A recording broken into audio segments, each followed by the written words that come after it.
À l'heure actuelle, les smartphones sont devenus des outils indispensables pour notre vie quotidienne. Nous les utilisons pour communiquer, travailler, faire des achats, stocker des données sensibles et bien plus encore. Cependant, malgré leur importance croissante, les smartphones sont devenus négligés en matière de cybersécurité. Pour en savoir plus sur ce sujet, nous avons le plaisir de recevoir Benoît Grunwald, notre représentant EZ. Dans les entreprises, l'utilisation du smartphone est commune. Usage pro, perso, le télétravail, le BYD. L'usage de ce type d'appareil n'est pas toujours très clair. Quels sont les risques et quelles sont les menaces? Effectivement, je te confirme que dans les entreprises, il y a de plus en plus la nécessité pour les employés d'avoir un téléphone portable, smartphone intelligent.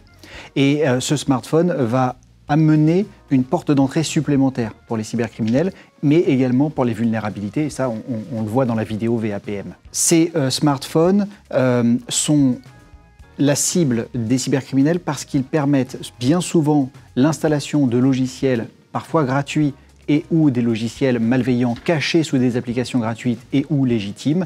Et ces applications vont être à la recherche des logins, des mots de passe, que ce soit pour les applications standards, mais également des applications plus spécifiques comme des chevaux de Troie bancaires ou des applications qui vont chercher à récupérer nos informations professionnelles de type Microsoft Outlook.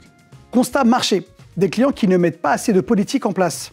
Notre partenaire Samsung a d'ailleurs mené une étude qui démontre que 48% des entreprises qui ont mis en place ces types de politiques de BYD se sont fait infecter par l'intermédiaire de ces smartphones et que seulement 4 entreprises sur 10 ont mis en place des politiques de MDM. Quelles sont les solutions que tu pourrais donner à ces entreprises? Quand on gère une flotte de smartphones en entreprise, il faut considérer ces smartphones comme étant des ordinateurs. Donc il va falloir les gérer, leur appliquer des politiques de sécurité, former et sensibiliser les utilisateurs aux risques potentiels liés au smartphone. Donc il va falloir encadrer les usages pour une meilleure sécurité. C'est quoi le MDM? Est-ce que c'est difficile à mettre en place? Effectivement, ça peut être compliqué de gérer une flotte de smartphones et c'est pour ça que le MDM, Mobile Device Management, va permettre aux administrateurs d'un point central, depuis une console par exemple, de pouvoir appliquer des politiques de sécurité et parfois des restrictions sur les mobiles dont ils ont la charge.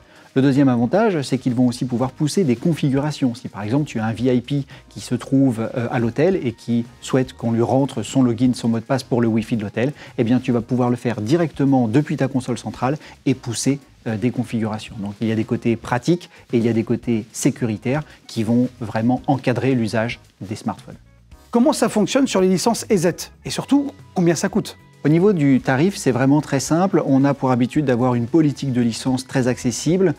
Auparavant, la licence était comptée tout simplement comme un autre ordinateur. Et aujourd'hui, pour plus de simplicité, on va fonctionner plutôt à l'utilisateur. C'est-à-dire que du moment où tu as un utilisateur qui a une licence pour un ordinateur, eh bien, on va lui octroyer une licence pour son smartphone de manière gratuite.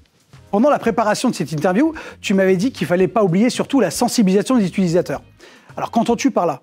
L'utilisateur est au cœur des préoccupations. On a beau avoir des solutions, on a beau avoir des services. Il faut que l'utilisateur soit sensibilisé quant à l'usage de son smartphone, notamment parce qu'avec le BYOD, Bring Your Own Device, ou avec le télétravail, l'utilisateur peut avoir une fusion entre son usage pro et perso.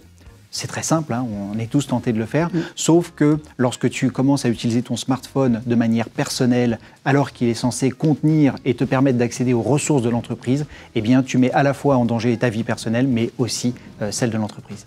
Merci beaucoup Benoît pour ces informations. La protection des smartphones en entreprise est cruciale pour lutter contre les menaces croissantes. En s'appuyant sur des solutions MDM, des politiques de sécurité claires, une sensibilisation des utilisateurs et des licences adaptées pour une protection complète et abordable. Vous pouvez retrouver tous les éléments liés à ce sujet sur notre site inmac-store.com, la rubrique La Minute Cybersécurité. Abonnez-vous et postez vos questions pour les prochaines vidéos. Et surtout, restez informés avec les notifications. La cybersécurité est essentielle pour tous. N'attendez pas d'être victime. Protégez-vous dès aujourd'hui. À bientôt pour de nouvelles vidéos.